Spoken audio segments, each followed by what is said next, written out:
Olá pessoal, tudo certo? Hoje eu gostaria de comentar sobre uma notícia que eu vi recentemente nas fanpages do Facebook, nos blogs sobre o assunto, que o logotipo do Google tem alguns erros, tá? Na verdade, o que aconteceu foi o seguinte: um designer ele descobriu alguns erros no logotipo do Google, erros de espessura, segundo ele, erros de proporções também.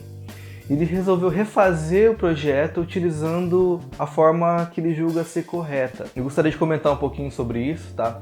Se você não viu esse caso, se você não viu essa matéria, eu vou deixar os links aqui embaixo, tanto o link da matéria quanto o link do Behance para você analisar o projeto e ver com seus próprios olhos e tirar suas próprias conclusões. Eu acho que é melhor você ir lá, né, ver o projeto primeiro e depois volta aqui no vídeo pra gente analisar um pouco melhor, assim. A primeira coisa que eu vi é que assim, ele usa muitas vezes a palavra erro no projeto. Isso tá errado, aquilo tá errado e tudo mais. Eu acho muito equivocado assim você dizer que algo tá errado no projeto de design. Então já começa por aí, né? É difícil você falar que um logotipo está errado, sem conhecer todo o processo que houve por trás. Poucas coisas no design a gente pode falar que está errado, de fato, né? Por exemplo, mandar um arquivo em RGB para gráfica está errado. Isso aí a gente não discute, tá? Tá errado mesmo. Ou, por exemplo, Comic Sans para redigir um receituário médico. Porra, mancada, tá errado. Quer dizer, não tá errado, né? Mas... E outra coisa interessante, ele disse que o logotipo está errado e ele refez o projeto utilizando os grids, né, a estrutura dele. Para ele, o projeto está errado só porque não está dentro do grid que ele projetou. O que é um pouco sem sentido até, se a gente for pensar bem, né? É bem sem sentido. Ele falou sobre erros de espessura, né, erros de proporção. Ele usou até proporção áurea. E ele falou assim que o G não era bem um círculo perfeito e tudo mais. Bom, eu não sou especialista em tipografia, tá? Eu não desenvolvo famílias tipográficas, há profissionais que fazem isso muito bem. Não é meu caso, a minha área principal hoje é desenvolver identidades visuais. Mas, se você pegar qualquer livro de tipografia, você vai ver que um G não é exatamente um círculo. A tipografia ela usa muito ajustes ópticos. Provavelmente lá no Illustrator ou no Photoshop você vai ver que as fontes têm ajustes métricos e ajustes ópticos. Os ajustes métricos, como o próprio nome diz, são métricos, né? São baseados em matemática. E os ópticos, eles são ajustes que o software faz para ficar mais confortável para os nossos olhos. Provavelmente o pessoal do Google eles utilizaram recursos ópticos. Parece que o G ele começa com um círculo e termina com outro menor.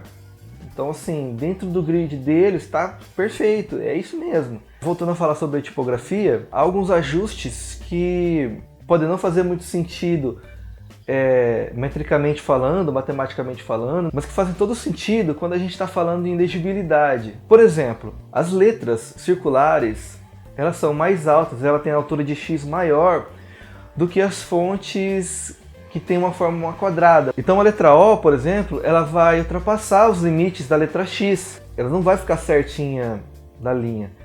Porque se você comparar um quadrado e um círculo, tá? Se você pegar a forma quadrada e o círculo e deixar eles no mesmo tamanho, a sensação óptica que a gente tem é de que o círculo é menor que o quadrado, tá? Então por isso que eles aumentam um pouquinho para equilibrar. A letra T, por exemplo, as hastes horizontais e verticais são diferentes, tá? As verticais elas são um pouquinho mais grossas que as horizontais. Para dar esse equilíbrio, se eu colocar as hastes do T na mesma espessura, vai parecer desigual, porque a gente enxerga as linhas horizontais um pouco mais espessas do que as verticais. Então, mesmo que estejam iguais, elas vão parecer que não estão iguais, entendeu? Não. Então tem esses ajustes que provavelmente eles utilizaram para deixar o logotipo mais harmônico e mais humano até mesmo. Então assim, quando se fala em tipografia, é muito equivocado, tá? Você dizer que, principalmente também tipografia que envolve o logo, tá? Muito difícil você dizer que está errado sem analisar um pouco mais a fundo como foi o projeto. É muito complicado dizer que um projeto de design está errado sem conhecer as métricas que foram usadas. E por último, mas não menos importante, Cara, a gente tá falando do Google, que é uma empresa que contrata os melhores profissionais do mundo. Você acha que os caras iam deixar passar um erro? Não. Então por hoje é isso. Se você gostou desse vídeo, clique no joinha, inscreva-se nesse canal. Eu fiquei um tempo sem postar porque eu tive muito trabalho aqui, mas eu prometo que eu vou tentar melhorar isso. Então até mais.